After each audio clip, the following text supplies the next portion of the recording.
হঠাৎ করে আজ ২ দিন ধরে খুব বেশি ঠান্ডা শুরু হয়েছে। এত মানে প্রচণ্ড পরিমাণে ঠান্ডা, বাচ্চারা সকালে ঘুম থেকে স্কুলেও যেতে চায় না উঠে। বাচ্চাদের কথা কি বলবো, নিজেরও তো উঠতে ইচ্ছা হয় না। তারপরে আজকে উঠে একটু রেডি হয়ে বের হতে হতে দেখি বাসার সামনে দিয়ে বাসটা চলে গেল। আজকে আর বাসটা ধরতে পারলাম না। তা মেয়েকে বললাম হেঁটে আসতে। তো আজকে রাজি হলো হেঁটে আসার জন্য। তো হেঁটেই আসছি মেয়েকে নিয়ে। আর ওকে স্কুলে দিয়ে তারপরে আমি ভাবলাম তাহলে আমি বের যখন হয়েছি তাহলে একটু হাঁটাহাঁটি করে তারপরে বাসার দিকে যাব। তো এই যে খালের পাড়ের দিকে আসলাম হাঁটতে। এই স্কুলের পিছন দিয়ে একটা খাল আছে চিকুন। এই খালের পাড় দিয়ে হেঁটে তারপরে বাসায় চলে যাব। আসলে শীতের দিনে হয় কি, ওই ঠান্ডার কারণে কোনো দরকার ছাড়া তো বাইরে বের হওয়া হয় না।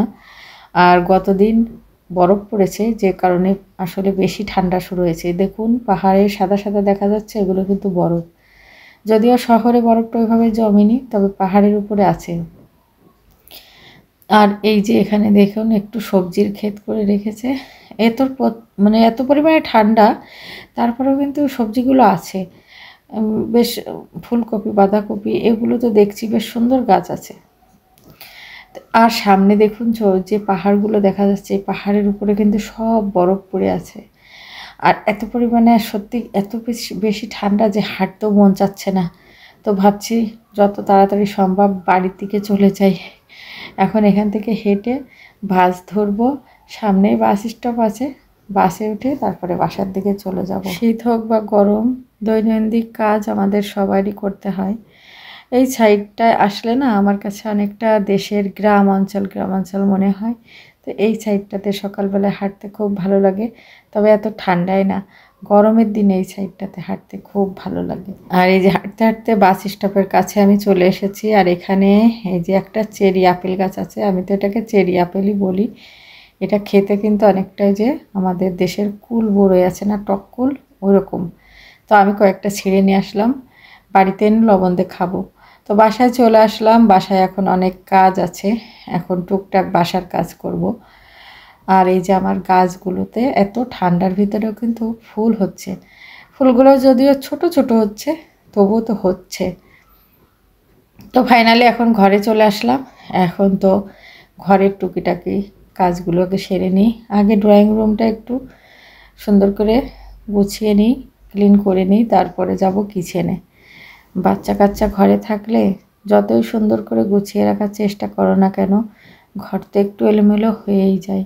আর বাচ্চা কাচ্চাকে না সব কিছুতে বাধাও দিতে নেই। আমি তো খুব বেশি বাধা দিই না, কারণ আমার বাচ্চারা বেশিরভাগ তো বাইরেই, ওরা স্কুলেই থাকে, খেলার সুযোগ তো খুব কমই পায়। তো আর এই রুমটাতে ওরা খুব একটা আসে না। বিশেষ করে ছেলে তো বড় হয়ে গেছে, খেলাতে একটু মেয়েই যা যেটুকু করে মেয়ে, তো ওকে আর আমি বাধা দিই না। তো তো এখন আমি ভাবলাম কাজ সকালবেলা ওকে স্কুলে দিয়ে আগে ড্রয়িং রুমটা সুন্দর করে গুছিয়ে নিই, তারপরে কিচেনে যাব। বেডরুমটা আমি স্কুলে যাওয়ার সময় আগেই রেডি করে চলে গিয়েছি। আর বাকি কাজগুলো এখন আস্তে ধীরে করতে পারবো। ছেলে দুপুরবেলা বাসায় আসবে খেতে, আর মেয়ে তো স্কুলেই খাবে।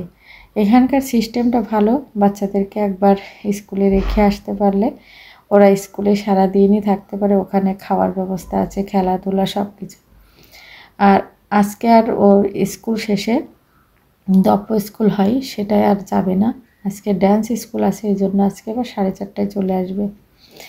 তো কথা বলতে বলতে দেখুন আমার রান্নাও কিন্তু হয়ে গেছে। আমি এয়ার ফ্রায়ারে ইলিশ মাছ একটু ফ্রাই করে নিলাম।